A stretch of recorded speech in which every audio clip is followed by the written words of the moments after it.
మరి మీ love story మధ్యలో ఆపేసాం కదా. లవ్ స్టోరీ అంటే యాక్చువల్గా ఎట్లా అంటే మేమిద్దరము ఫ్రెండ్స్గా ఉన్నప్పుడు సో నేను కామెడీ అడిగేవాడిని ఏంట్రా ఏమైనా ఇష్టం ఉందా నీ మీద అన్నట్టు వాళ్ళ డిస్కషన్ జనరల్గా వస్తుంది కదా, అంత సీన్ లేదు అన్నట్టు డిస్కషన్ వచ్చేది.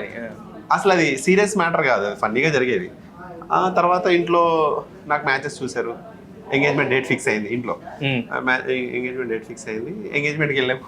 తిరుగు కూడా ఇన్వైట్ చేశారు ఎంగేజ్మెంట్. నేను కొత్త డ్రెస్ వేసుకొని వెళ్ళా, పాత డ్రెస్ లో వచ్చాడు ఎంగేజ్మెంట్ కి. నేను కొత్త డ్రెస్ వేసుకుని, బికాస్ అంతకు ముందు కరం ఒకసారి నార్మల్ నా ఫ్రెండ్స్ తో అన్నాడు కానీ this is not going to be work out. ఎందుకంటే మా ఇంట్లో చాలా స్ట్రిక్ట్. ఇష్టం ఉండేది అంటే ఏదో తెలియని ఒక ఉండేది కానీ అది సీరియస్నెస్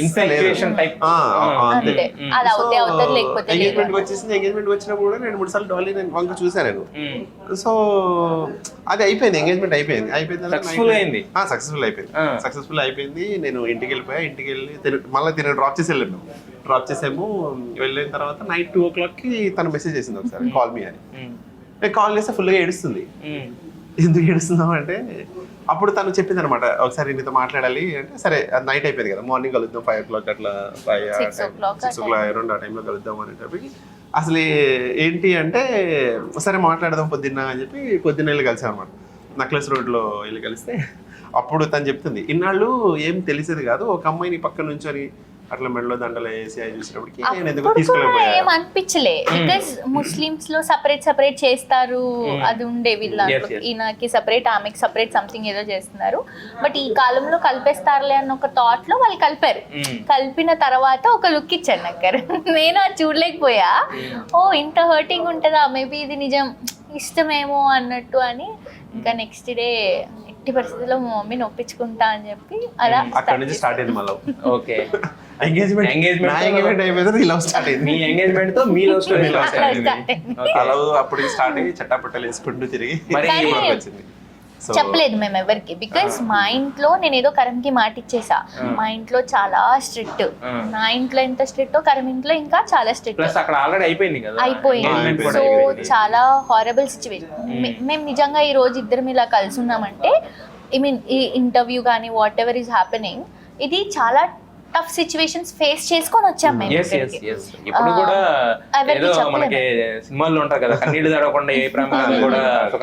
రీసెంట్ వరకు కూడా చూస్తే మేము ఇన్స్టాగ్రామ్ ఫొటోస్ పెట్టుకొని ఇన్స్టాగ్రామ్ ఓపెన్ చేస్తే ఓకే ఏదో ఉంది అని తెలుస్తుంది కానీ but we didn't open up. ఎందుకంటే మా ఇంట్లోనే నాకు ఒప్పించుకోవడానికి 4 years టైం పట్టింది. బయట చెప్పుకోలేదు, ఎందుకంటే ఒప్పుకున్నాం, మేమిద్దరం చెప్పుకున్నాం కానీ ఫ్యూచర్ లో ఏమవుతుందో తెలియదు. ఒప్పుకోకపోతే కష్టం. ఈవెన్ అబ్బాయికి ఎంత ప్రాబ్లం ఉంటుంది, అమ్మాయికి కూడా అంతే ప్రాబ్లం సేమ్ ఉంటుంది. సో చెప్పుకోలేదు. రీసెంట్ గా ఇంట్లో అంతా ఓకే అనుకున్నప్పుడు మొన్న చెప్పాము. మమ్మల్ని కలిపింది కూడా జెమినీ కామెడీ ఛానల్. సో అక్కడ కూడా పాపం ఎవరికి చెప్పలేదు మేము. వాళ్ళకి చూస్తే మా ర్యాపో చూస్తే ఏదో ఉందరా వీళ్ళ మధ్య చెప్పట్లేదు. వాళ్ళిద్దరికన్నా ముందు పక్కన వాళ్ళిద్దరు ర్యాప్ ఉండేది కానీ వాళ్ళు పాపం మమ్మల్ని ఇష్టపడేవారు. ఆ డైరెక్షన్ డిపార్ట్మెంట్ కానీ కెమెరా డిపార్ట్మెంట్ కానీ వాళ్ళందరికీ నాకంటే డాలీ అంటే ఎక్కువ ఇష్టం. అంటే తను ఒక డాటర్ లాగా చూస్తారు అన్నమాట. సో వాళ్ళు ఇప్పుడు నిజంగా వాళ్ళకి మేమిద్దరం ఇలా పెళ్లి చేసుకుంటున్నాం అంటే చాలా హ్యాపీ ఫీల్ అవుతారు. బికాస్ నేను చాలా చిన్న, నేను చెప్పి ఈవెన్ నాకు అప్పుడు పాన్ కార్డ్ అది కూడా రాలేదన్నమాట, అంత చిన్న ఉండే. 5 years నేను అక్కడ వర్క్ చేశాను. సో అందరు లైక్ నన్ను చిన్న పిల్ల, ఇప్పటికీ కూడా నేను ఇంకా కిడ్డే వాళ్ళకి అలాగే చూస్తారు, చాలా హ్యాపీ బాగా ఇచ్చేస్తారు. అయితే మీకు ఇప్పుడు ఎంగేజ్మెంట్ అయిపోయిన తర్వాత ఇంట్లో మరి ఏం చెప్పారు? అది కూడా పాపం నిజంగా ఆ అమ్మాయిని మెచ్చుకోవాలండి నిజంగా. ఫస్ట్ ఆఫ్ ఆల్ యాక్చువల్గా మాకు కొన్ని కలిసి వస్తాయి, ఒకసారి కలిసి వస్తాయి. ఒక హిట్ సినిమా తీసినప్పుడు హిట్ సినిమాలు అన్ని ఆటోమేటిక్గా ఎలా కలిసి వచ్చేస్తాయో అలాగే మాకు కొన్ని కలిసి వచ్చాయి. ఏంటంటే ఆమె డిగ్రీ ఫస్ట్ ఇయర్ ఉండే, డిగ్రీ ఫైనల్ ఇయర్ అయిన తర్వాత పెళ్లి చేసుకుంటాము, నాకు ప్రపోజల్ ఉంది, ఎంగేజ్మెంట్ చేసేసుకుందాము 2 years తర్వాత. సో నేనేమనుకున్నా, నాకేంటంటే ఫస్ట్ నుంచి మాట్లాడడం ఇష్టం లేదు. సో పెళ్లి చేసుకుంటాము అని ఒక డేట్ ఫిక్స్ అయినా 1 month నుంచి కానీ 2 months నుంచి మాట్లాడుకుందాము. ముందే అన్ని మాట్లాడేసుకుంటే పెళ్లి చేసుకున్న తర్వాత ఏం మాట్లాడడం ఉండదు, నెగిటివ్స్ ప్లస్లు అన్ని తెలిసిపోతాయి అన్నట్టు నేను హోల్డ్ పెట్టాను. అది హోల్డ్ పెట్టడం నాకు ప్లస్ అయింది. సో వాళ్ళు ఫోన్ చేసేవారు కాదు అబ్బాయికి, నేను ఫోన్ చేసేవాడు కాదు, మేము ఇద్దరం చట్టపట్టలు వేసుకుని తిరిగేవాళ్ళం. అసలు ఆ కాన్సెప్టే మర్చిపోయాం మేము. నాకు ఎంగేజ్మెంట్ అయిన విషయం మర్చిపోయాను నేను. సో మర్చిపోయాం అనమాట. సో మళ్ళా తర్వాత వీళ్ళ ద్వారా వాళ్ళకి వెళ్ళడము, ఆ అమ్మాయి నాకు ఒకసారి ఫోన్ చేయడము, ఆ అమ్మాయికి నేను చెప్తే చాలా పాజిటివ్గా తీసుకుంది ఆ అమ్మాయి. నిజంగా అంటే ఫస్ట్ పెళ్లికి ముందే నువ్వు చెప్పేసామని చెప్పి చాలా పాజిటివ్గా తీసుకుంది. ఆ అమ్మాయి వాళ్ళ ఇంట్లో వాళ్ళకి ఒప్పించుకుంది.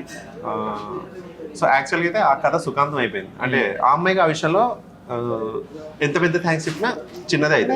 తర్వాత చాలా వరి అయ్యాం బికాస్ ఏ అమ్మాయి అయినా ఈవెన్ నేనైనా ఎవరైనా ఎంగేజ్మెంట్ అవుతే ఎక్స్పెక్టేషన్స్ పెట్టుకుంటాం. అవునవును. కానీ అయినా మేము ఎంత టెన్షన్ పడ్డామో పాపం వాళ్ళు నిజంగా వాళ్ళకి థ్యాంక్స్ అంటే ఎంత చెప్పినా తక్కువ అనమాట. ఆ అమ్మాయి పాజిటివ్ గా రెస్పాండ్ అవ్వడము, తను వాళ్ళ ఇంట్లో తను ఎంత ఫేస్ చేసిందో నాకు తెలియదు, దేవుడికి తెలుసు అది.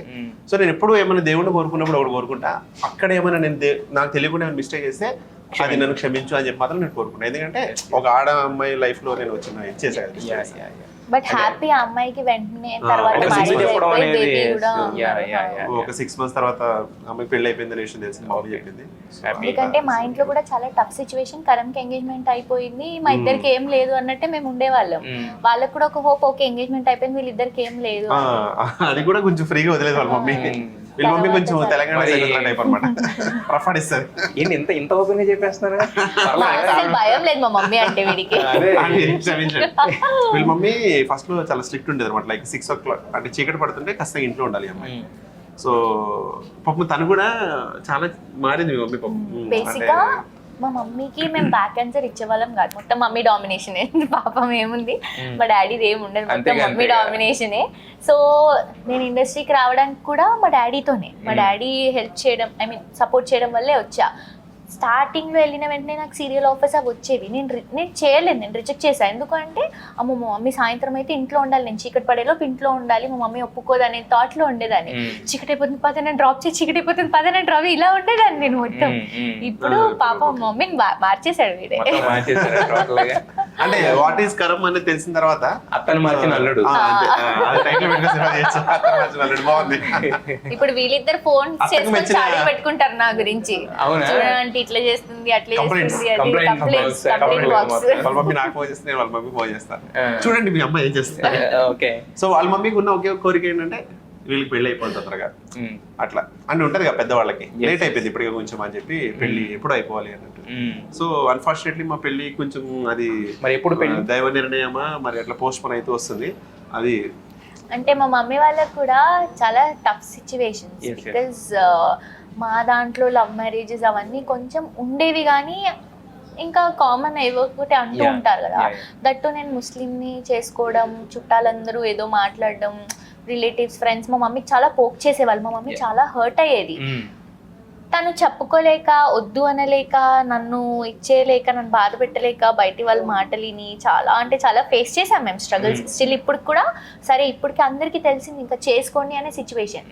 బట్ ఇక్కడ హిందూ ముస్లిం అవి వచ్చేసరికి ఆ పెళ్లి అటు ఇటు మాకు కూడా 7 తరాల నుంచి వేరే రిలీజన్ కి వెళ్ళింది లేదు, ఫస్ట్ మనమే బోడీ పెడతాం. సో